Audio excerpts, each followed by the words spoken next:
Yeah, everybody. Today, doing a lot of service on the Landcruiser. Just recently hit over 300,000 Ks, so it's time to do another service on it. This one's going to be fuel and oil. That's fuel filters and oil filter as well, including the engine oil, obviously. Yeah, so I think it's done. This will be an update on it over the last few months. What's been happening? What's the future plans with it? It's done about 6,000 Ks now, maybe just a little bit more than that since the rebuild on the engine. So yeah, we'll have a chat about that and how that's going and what else is happening. So we'll rip into it. Alrighty, so first thing first, I'm gonna undo the sump plug and drain the oil, and then we'll rip the oil filter off and chuck a new one on there, and then we'll do the fuel filters.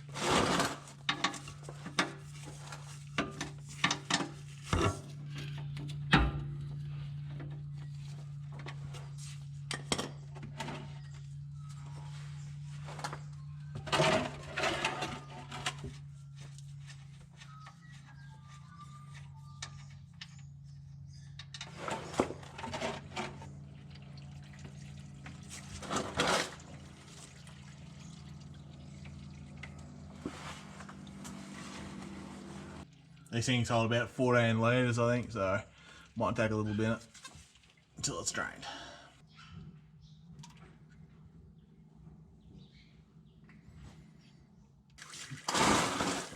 Alright, that should be enough.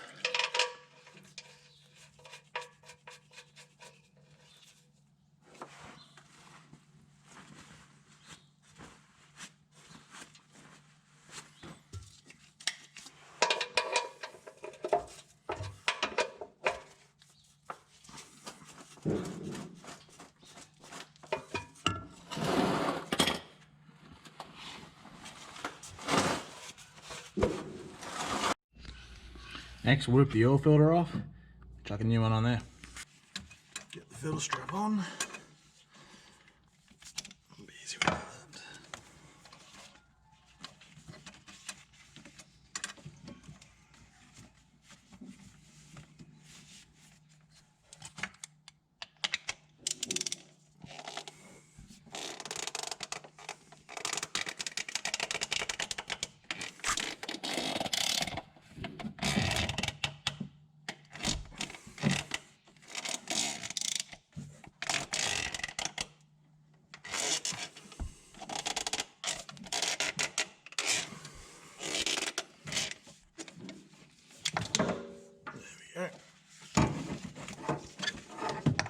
Worst thing about Landcruiser oil filters is the oil just goes all over the side of the engine when you undo it.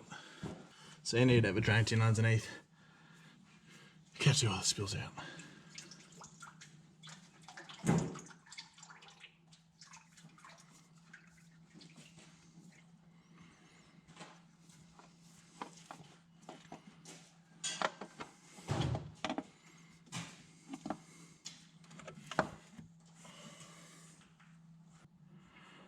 Just put a little bit of the old engine oil on the new O-ring or new seal on the new filter,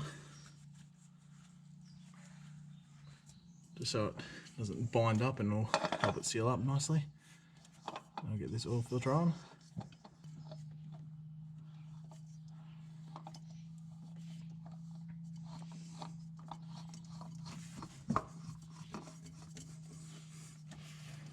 We'll do that up nice and firm.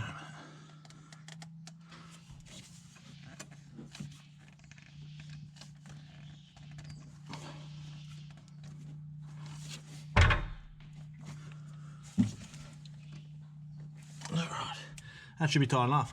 So what I'll do now is I'll grab a little bit of brake clean and I will just clean off that oil that's spilled on the side of the engine, and then we'll be right to fill the engine up with some fresh oil. Alrighty, put the new oil in it now.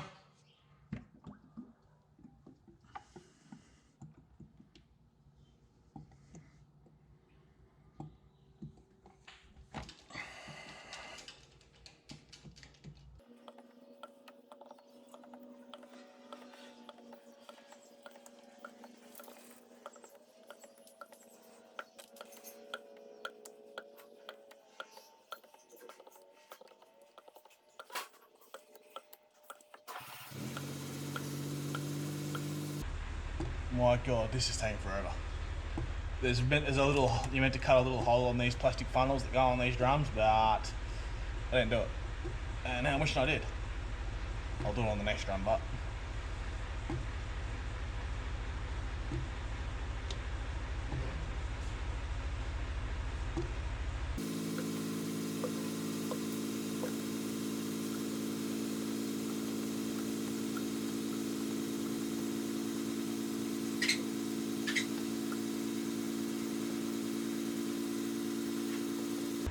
Oh my God. Oh yeah.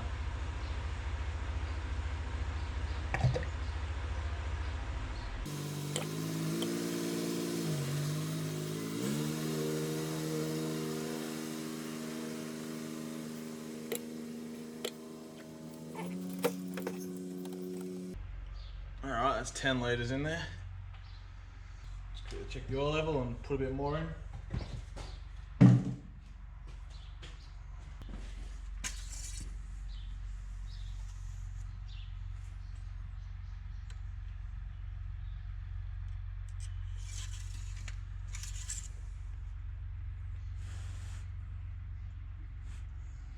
So I'll pour in a little bit more out of the next drop.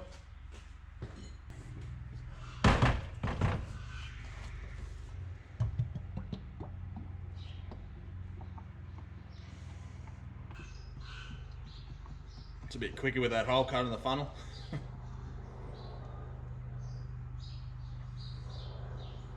Alright, check the oil level again. Alright, that should be enough oil for now. So what I'll do is I'll put the cap back on, start it up, let the oil run through the engine, fill up that filter, and then I'll check the oil level again, see if it needs any more.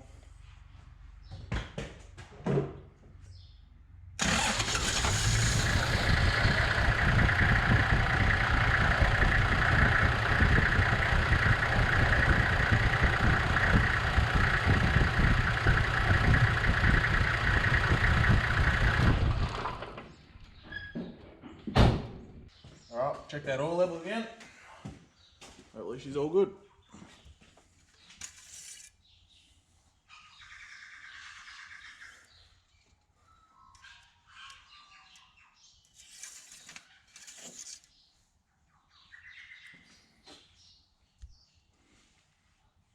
Have a look at that.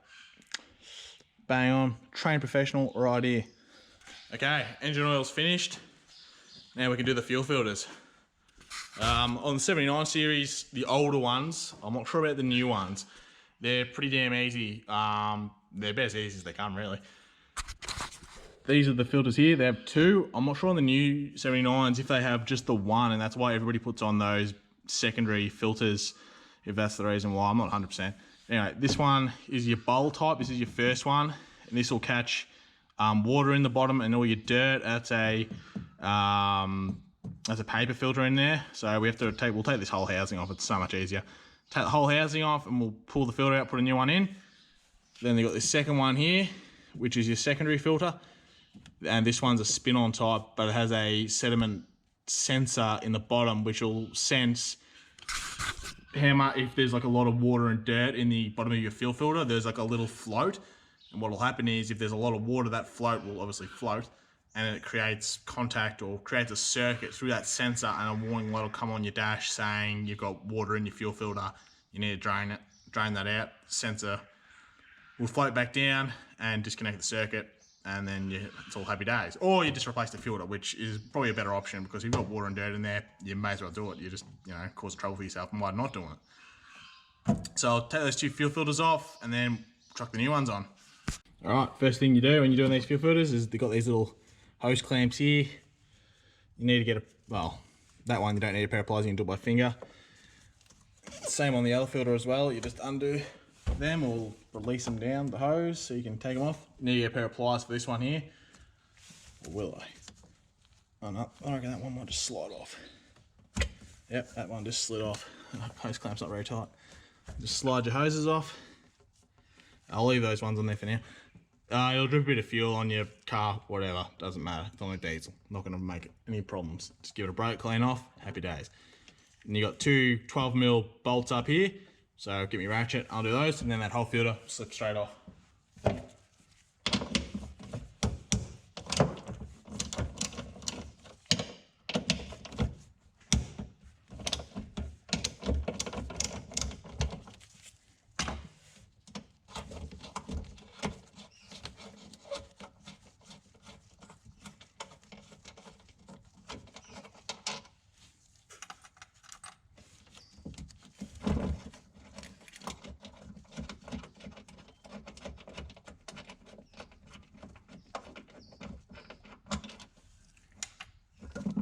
Easy as that. So I'll go over to the bench now and we'll change the fuel filter. Okay, so here's the fuel filter off. Obviously still feel fuel, so we'll try and drain as much as we can. I don't think it's going to come out the top, I'll have to undo the bottom. So there's another 12mm bolt and that goes right through the center of the filter housing, and that's what holds the bowl on there. So I'll undo that, we'll drain all the fuel into there.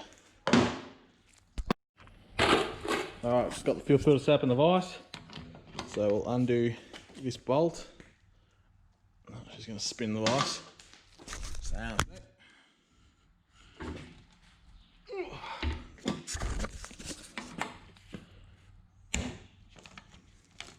There we go. That's why you need a drain tin, because as soon as you crack that bolt, the bowl will let all the fuel out. So I'll just let that drain into there. Just unscrew that filter in the bowl. There we go. Just drain any more fuel that's in there. Yeah.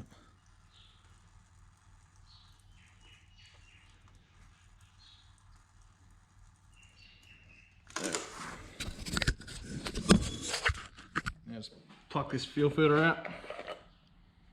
These have a rubber washer. I'm pretty sure the new fuel filter comes with them, but if your fuel filter doesn't come with them in the kit, hold on to the old ones. Now this is pretty clean, there's a little bit of crap in there. Fuel filter hasn't been done in about 10,000 Ks, I think. And in the bottom, there's a spring and a washer and another one of those rubber seals. Don't lose the washer and don't lose the spring. And you just pull your bolt straight out the bottom. And there's also a rubber O-ring on the bottom of that as well. Don't lose that. Oh, you'll get a new one hopefully, but if you don't lose it.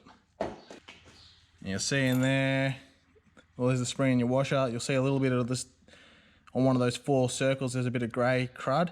That's what it's collected. That's a bit of sediment. Bit of rust maybe. So it's good practice on these sort of filters, bowl filters. The collect water and rubbish is always clean them out. Bit of brake clean, clean rag, give them a wipe out, clean them up, because that stuff just going to go back into your filter and block it up essentially. So on all these sort of filters, give them a clean. So that's what I'm going to do now. Just a little bit of brake clean.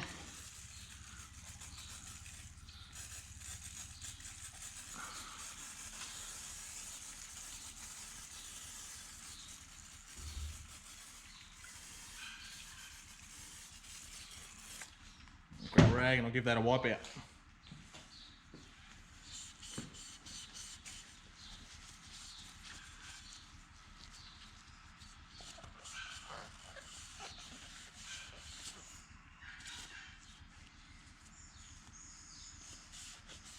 Alrighty, it's nice and clean.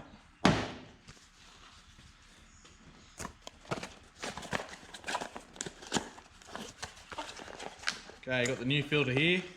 As you can see, this is a genuine Toyota one. Here's our seal kit. Comes with all the seals you need. I forgot to say there's a big O-ring in the top of the housing, and that clamps on your bowl and the top of your filter housing. So you need to keep that one too. So there should be 4 all up in the kit. So what I'll do now is we'll rebuild that filter. So get your bolt here, give it a wipe. And you probably need a pick or something to get that O-ring out.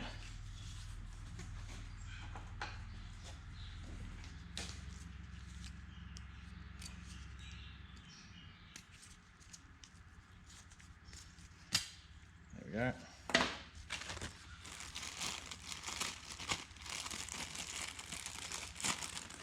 Grab your new one. Slip it on, like so. And you put that up through the center of your bowl. And you can sit like that. And you grab your spring, which I have here, put that in next. And grab that washer, slip that on. And grab one of your new seals here, slip that over, push that all the way down. Now you grab your new filter, onto your bolt, slip that on.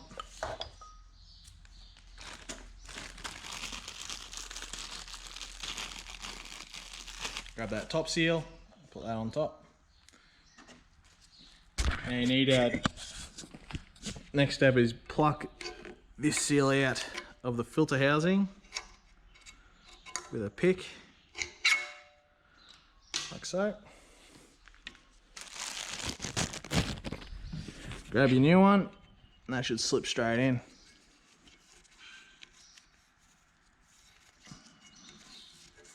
I like to wipe it with just like a bit of fuel that's on the filter housing, that is.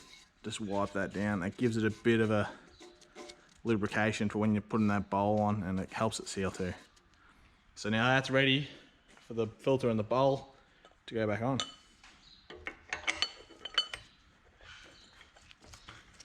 So just screw that up.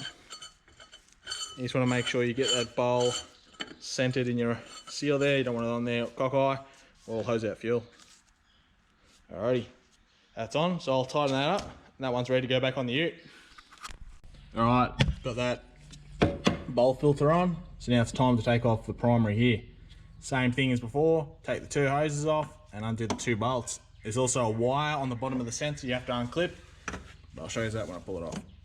Oh, put these hoses on too. Forgot to do that. Okay, so pull this one up. And I don't know if you can see down here, there's a little wire. Just unclip it. There's the other end on the filter. Then we'll take that over to the bench. We'll change this one. Alright, I've got this filter up in the bench, and you'll see this is a spin-on type. So what that means is this one will just undo, sorry, from the filter housing here. You also have to undo this sensor down here. Big shifter, paramotor grip, doesn't matter, whatever you want. And then you have an O-ring on that, put a new O-ring on, spin that back on, put a new filter on, happy days. So that's what I will do now. So I've got my paramotor grips here. Just gonna undo that sensor down the bottom.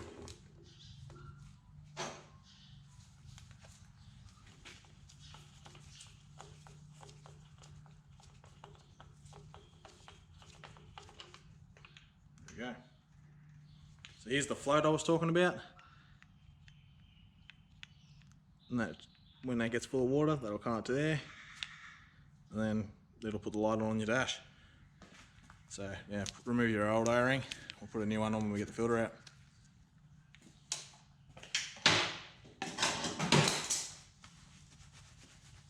And then you just want to undo your filter.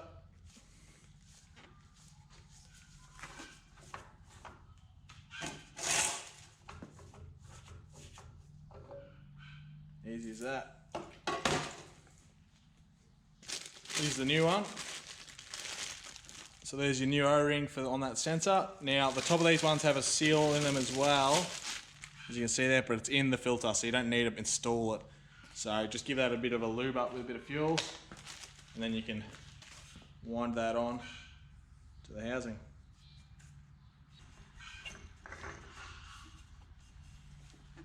Get that up nice and firm. Not too tight that you can't undo it, but you don't want it rattle and loose either. Alright, give your little sensor a bit of a blow off with some brake clean. Clean any gunk out of it.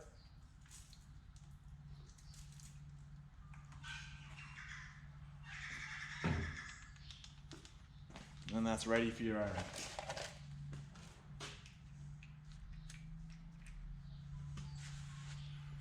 So just wind that one back in.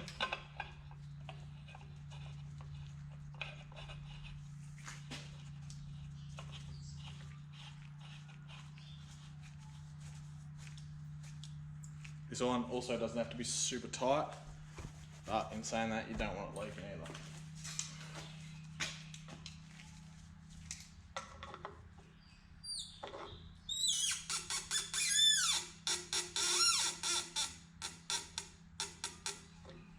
Yep, that should be right. So this one is now ready to go back onto the ute as well. Okay, so it's just the reverse of pulling it off. Plug your wire back in for your sensor.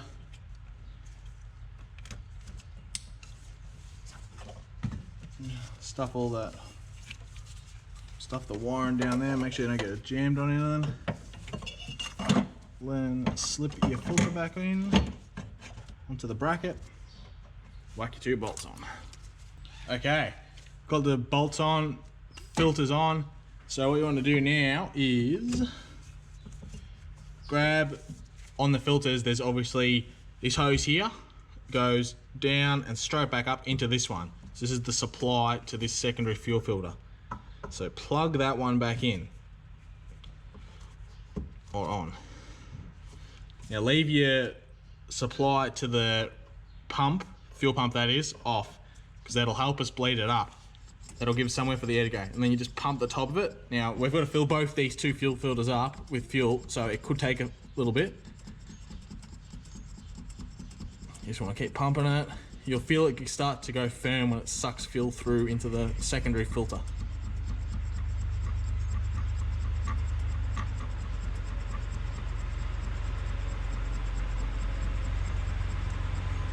Alright, that's starting to go firm there now. So you just want to pump it until you see a little bit of fuel dribble out the fuel pump supply line. You don't want to cover your ute in fuel, or car, whatever you're working on.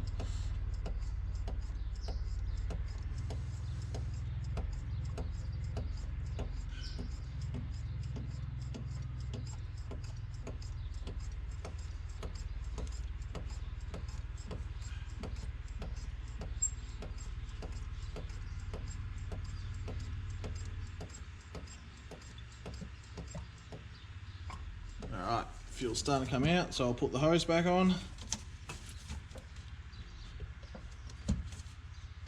Put that clamp up there. Now once you got that on, pump it through, because that'll pump all your fuel up into that hose. There'll be a bit of air in there, you gotta remember this now, because we've had the hoses off, there's gonna be air. And this will pump it up to the fuel pump. Now if you really got keen, you could undo the freaking fuel lines on the fuel pump and you could get all excited, but you wasted your time. Pump it till it goes rock hard. That means you've got all your fuel up. So now that's primed, that's ready to start. Should start off your first, not your first hit of the key, but in your first crankings. It'll take a little bit, obviously, because it'll have a bit of air in the fuel line, gotta remember. So I'll start her up now, and hopefully she fires up, and that's the fuel filter's done.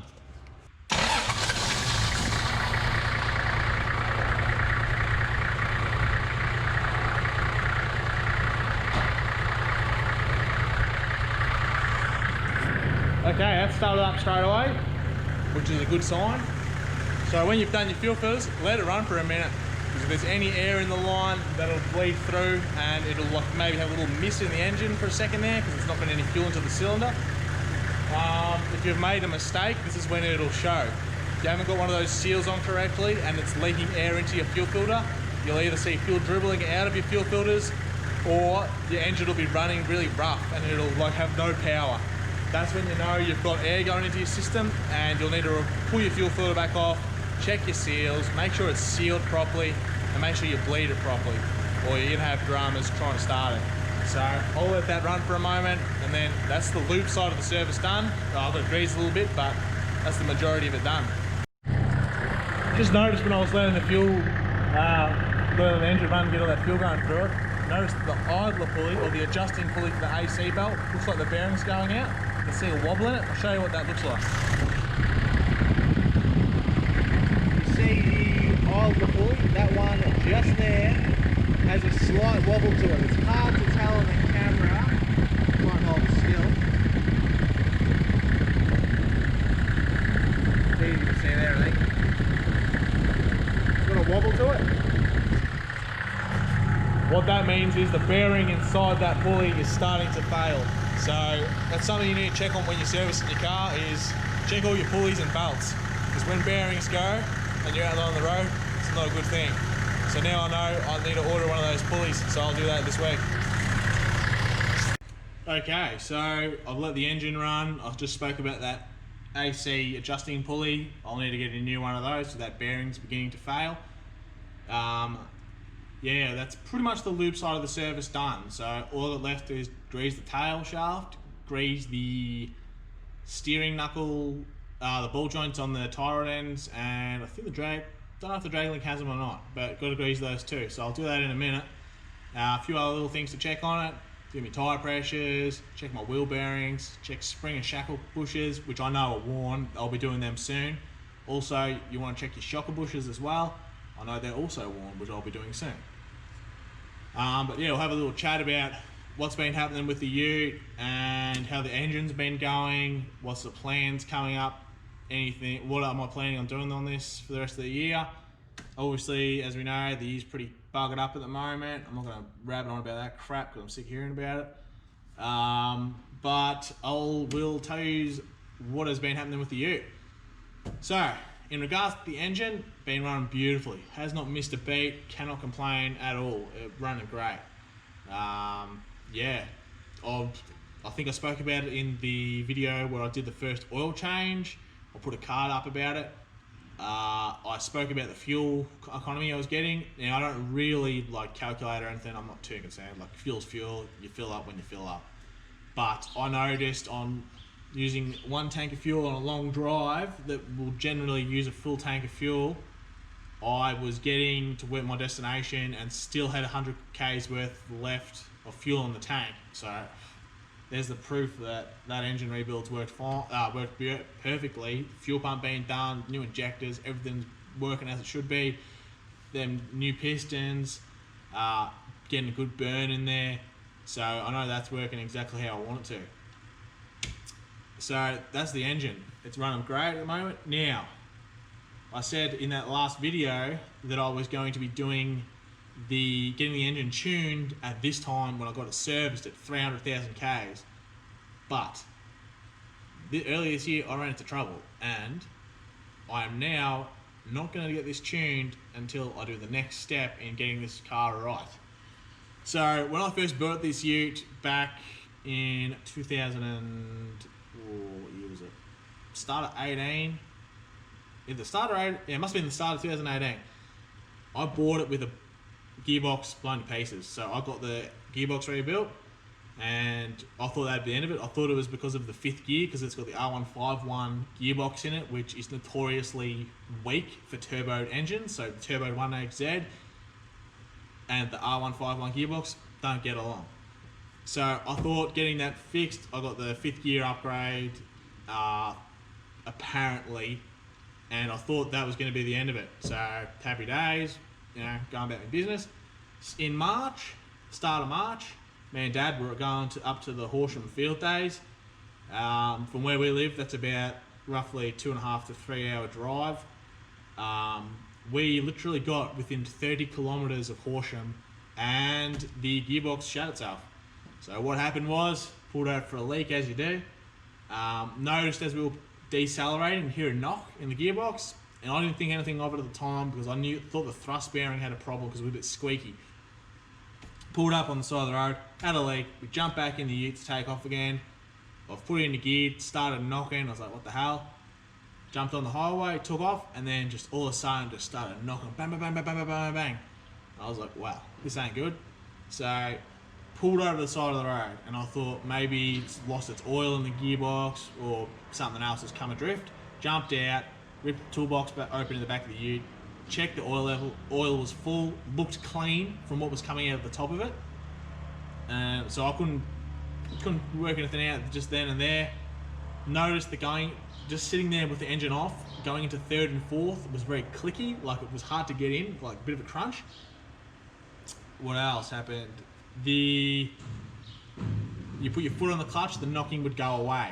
So that means that, like, with the clutch disconnecting any drive to the gearbox, it would stop because there's nothing driving through.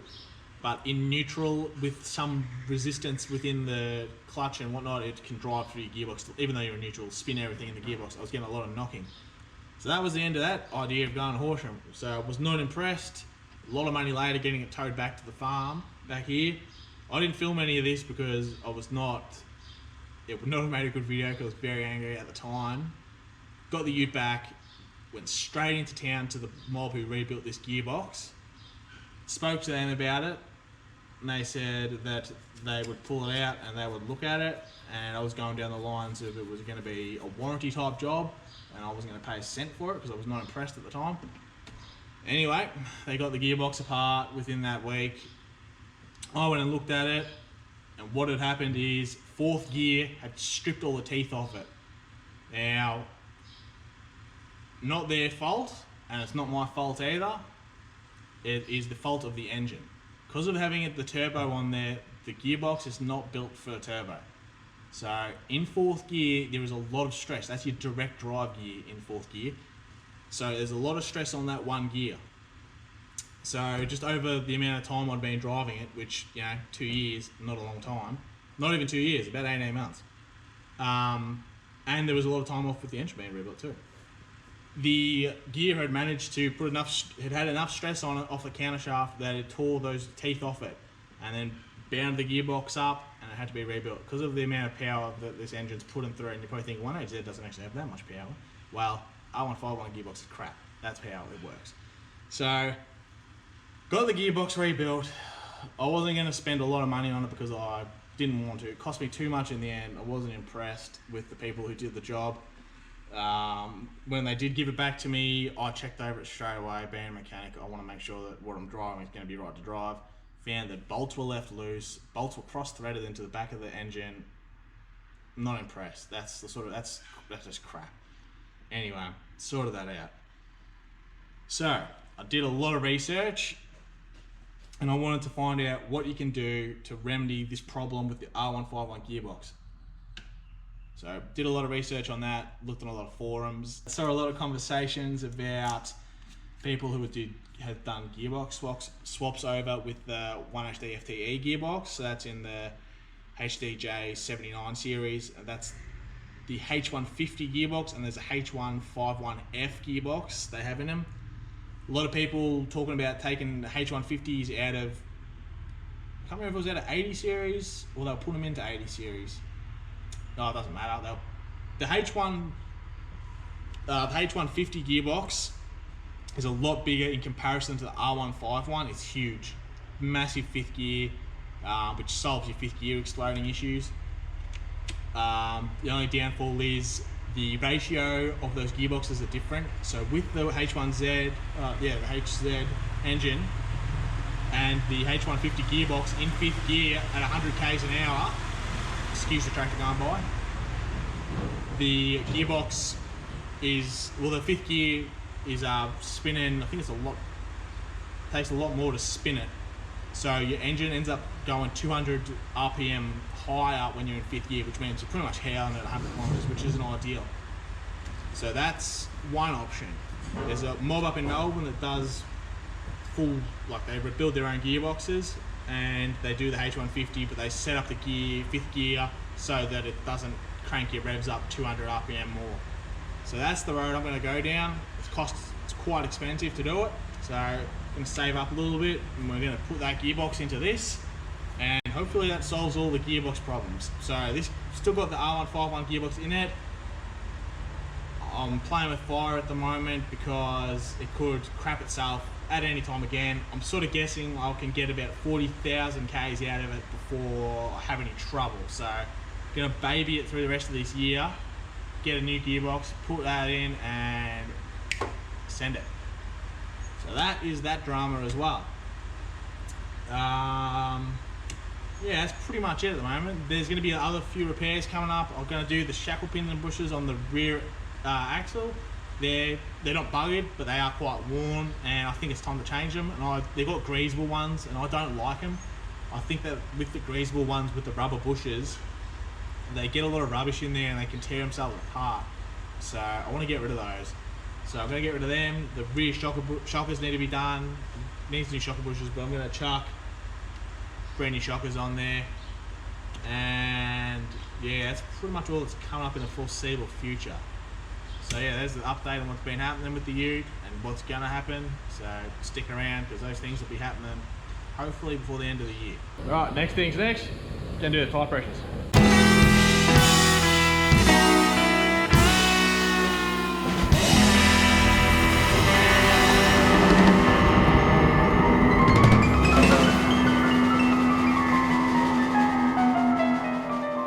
Alrighty, what I'm going to do now is grease me drag link here, down there. I think there's also some on the tyre ends, but I'll have a look at them when I get to them.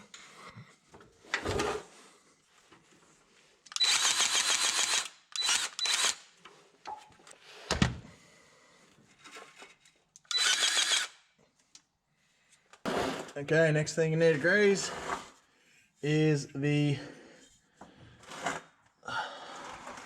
drive shaft from the transfer case to the front diff. So get the grease gun in there. So you need to grease the 2 unis and the slip joint on these.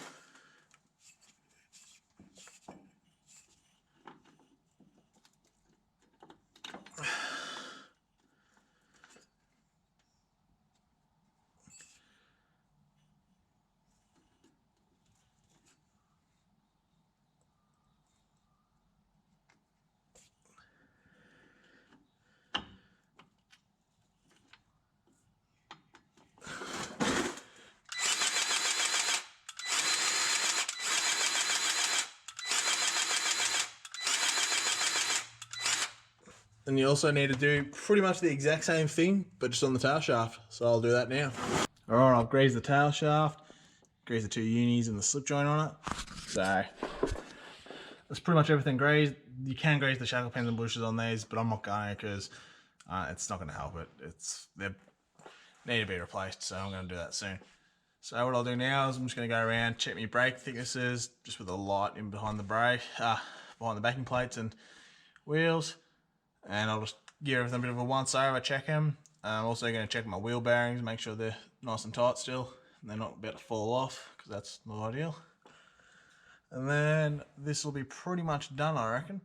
So yeah, I think I'll call it. That's pretty much going to be it. I'll finish off this off. So thanks for watching. Thanks for watching me do a service on my Ute, I guess. Yeah, gave a bit of an update with what's happening on that. So obviously there's going to be some stuff in the future, a few more videos on it, about the gearbox. I've got a couple of other little things I'm going to do to it, some nice little upgrades, I guess you could call it. So they'll be coming in the not too distant future. So thank you for watching, and I'll see you in the next one.